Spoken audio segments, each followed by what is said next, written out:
வணக்கம். இன்றைக்கி நம்ம தமிழ் ஃபுட் சேனலில் எக் ஷவர்மா எப்படி செய்கிறதுன்னு நம்ம பார்க்க போகிறோம். எக் ஷவர்மானா எல்லாருமே மைதா மாவில் தான் ஷவர்மா செய்வாங்க. இன்றைக்கி நம்ம அதுக்கு மாறாக கோதுமை மாவில் எப்படி செய்கிறதுன்னு நம்ம பார்க்க போகிறோம். இதுக்கு ஹெல்மெட் மயோனைஸ் நான் எடுத்திருக்கேன். இது நம்மள தேவையான அளவு நம்ம எடுத்துக்கிட்டால் போதும். இதுக்கு தேவையான பொருட்கள் பார்த்திங்கன்னா முட்டைக்கோஸ் நம்ம நல்லா இந்த மாதிரி அழகாக பூவாக அந்த மாதிரி துருவணும், நீட்டாக. அந்த மாதிரி கேரட்டு, வெங்காயம், அடுத்தது குடை மிளகாய் இந்த மாதிரி நம்ம நீட்டாக கட் பண்ணி எடுத்துக்கணும்.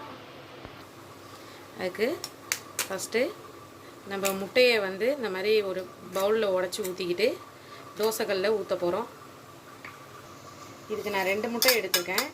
இந்த மாதிரி அடிச்சுக்கோங்க. இப்போ தோசைக்கல்லை நல்லா ஹீட் பண்ணிவிட்டு இதில் இப்படி ஊற்றிக்கோங்க. இதை ரொம்ப பரப்பி விட வேண்டாம். இப்படி நல்லா குண்டாக இருக்கிற மாதிரியே இருக்கட்டும். அப்போ தான் நம்ம நல்லா பன்னீர் மாதிரி கட் பண்ணுறதுக்கு வசதியாக இருக்கும். இது ஃபஸ்ட்டு வேகட்டும். இந்த மாதிரி ஓரத்தில் நைஸாக இருக்கும். அதுக்கு நடுவில் உள்ள இந்த முட்டையை இப்படி ஓரத்துல எல்லாம் தள்ளி விடுங்க. அப்போ தான் ஒரே இதாக ஈவனாக வரும். இப்போ பாருங்கள், இந்த முட்டையில் நம்ம முட்டையில் நம்ம சால்ட்டோ இல்லை பெப்பரோ அந்த மாதிரிலாம் எதுவுமே நம்ம கலக்கலை. சும்மா தான் உடச்சி ஊற்றி நம்ம சுட்டுட்ருக்கோம். இதுக்கப்புறம் தான் இதுக்கு மசாலா போட போகிறோம். இப்போ முட்டை நல்லா வெந்துருச்சு. இப்போ அதை நம்ம பிளேட்டில் மாற்றிக்கலாம். இதுக்கு முட்டையை இந்த மாதிரி குட்டி குட்டி பீஸாக பன்னீர் சைஸுக்கு கட் பண்ணிக்கோங்க. நம்ம பன்னீரை எப்படி கட் பண்ணுவோமோ அந்த மாதிரி கட் பண்ணிக்கோங்க, கட்டமாக. இந்த மாதிரி கட்டமாக நம்ம கட் பண்ணிக்கணும். இப்போ பாருங்கள், நம்ம ஒரு கடாயில் நம்ம 2 டேபிள் ஸ்பூன் எண்ணெய் ஊற்றிருக்கோம். கொஞ்சோண்டு நம்ம நறுக்கி வச்ச ஆனியன் இது ஒரு 2 வெங்காயம், இது 2 பெரிய பல்லாரி சைஸ் வெங்காயம். அதில் பாதி அளவு நம்ம எடுத்து இப்போ வதக்கிக்க போகிறோம். மீதி ஷவர்மாக்குள்ளே வச்சு நம்ம இது பண்ணணும். இந்த குடமிளகாயும் இதில் ஆட் பண்ணிடலாம். ஃபுல்லாகவே நறுக்கி வச்ச எல்லா குடமிளகாயுமே நம்ம ஆட் பண்ணிடலாம். இதில் பேலன்ஸ் வெங்காயம் 2 வெங்காயத்தில் ஒரு வெங்காயம் அப்படி நிப்பாட்டியாச்சு.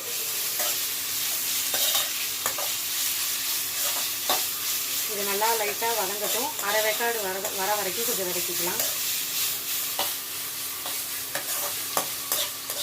இப்போது இது கொஞ்சம் லைட்டாக அரை வேக்காடு வர வரைக்கும் வதக்கியாச்சு. இப்போ இதுக்கு தேவையான உப்பை நம்ம இதில் போட்டுக்கலாம். அடுத்தது ஒரு 1/4 டீஸ்பூன் அளவுக்கு மிளகாய்த்தூள் போட்டுக்கோங்க. ஏன்னா மிளகாய்த்தூள் ரொம்ப போட்டிங்கன்னா ரொம்ப காரமாயிடும். கொஞ்சமாகவே போட்டுக்கோங்க. இது நல்லா வதங்கினதுக்கப்புறம் இந்த நம்ம கட் பண்ணி வச்சுருக்கோம் இல்லையா எக்கு, இதையும் இதில் கொட்டிடுங்க.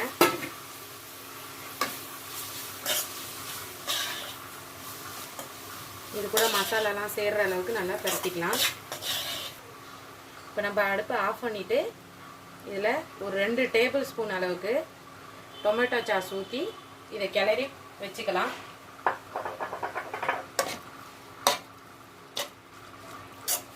இதை அடுப்பை ஆஃப் பண்ணிவிட்டு டொமேட்டோ சாஸ் நம்ம இதை ஊற்றிக்கலாம்.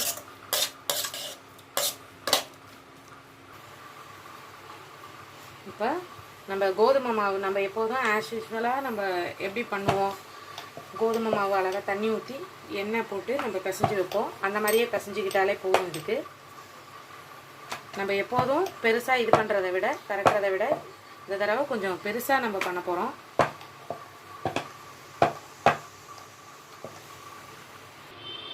பாருங்கள், நம்ம நல்லா இந்த சைஸ்க்கு நம்ம திரட்டிக்கிட்டா, ஏன்னா உள்ளார நம்ம மசாலாலாம் வச்சு நம்ம அதை ரோல் பண்ணணும். அதனால தான் இதுக்கு ஒரு டீஸ்பூன் ஆயில் ஊற்றி ஃபஸ்ட்டு நம்ம எப்போதும் சப்பாத்தி எப்படி சுடுவோமோ அந்த மாதிரி சுட்டு நம்ம ஃபஸ்ட்டு எடுத்துக்கலாம்.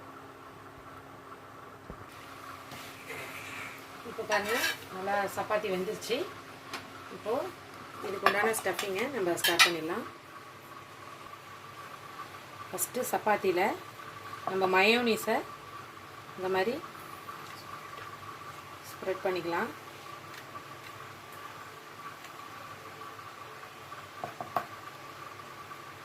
பண்ணிவிட்டு அடுத்தது கொஞ்சோண்டு ஆனியனை நம்ம இதில் வச்சுக்கலாம். அடுத்தது துருவின கேரட்டு, அடுத்தது முட்டைக்கோசு. நிறைய பேர் வெள்ளரிக்காய் வைப்பாங்க, வெள்ளரிக்காயும் வைக்கலாம், அது அவங்கவுங்களுக்கு பிடிச்சது.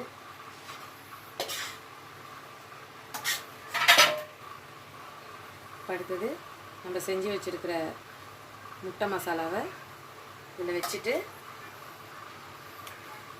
மேலே இன்னும் கொஞ்சோண்டு மயோனைஸ் போட்டுக்கோங்க.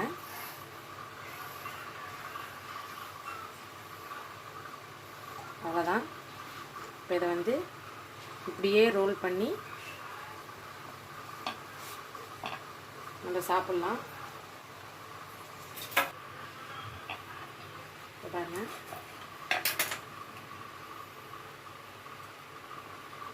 சூப்பரான எக் ஷவர்மா ரெடி ஆகிட்டு. இதை நீங்கள் உங்கள் வீட்லேயும் செஞ்சு சாப்பிட்டு பார்த்துட்டு எங்களுக்கு கமெண்டில் சொல்லுங்கள். மறக்காமல் நம்ம சேனலை சப்ஸ்கிரைப் பண்ணுங்கள். உங்களுக்கும் ஷவர்மா பிடிக்குன்னா இந்த வீடியோவுக்கு ஒரு லைக் பண்ணுங்கள். தேங்க்யூ.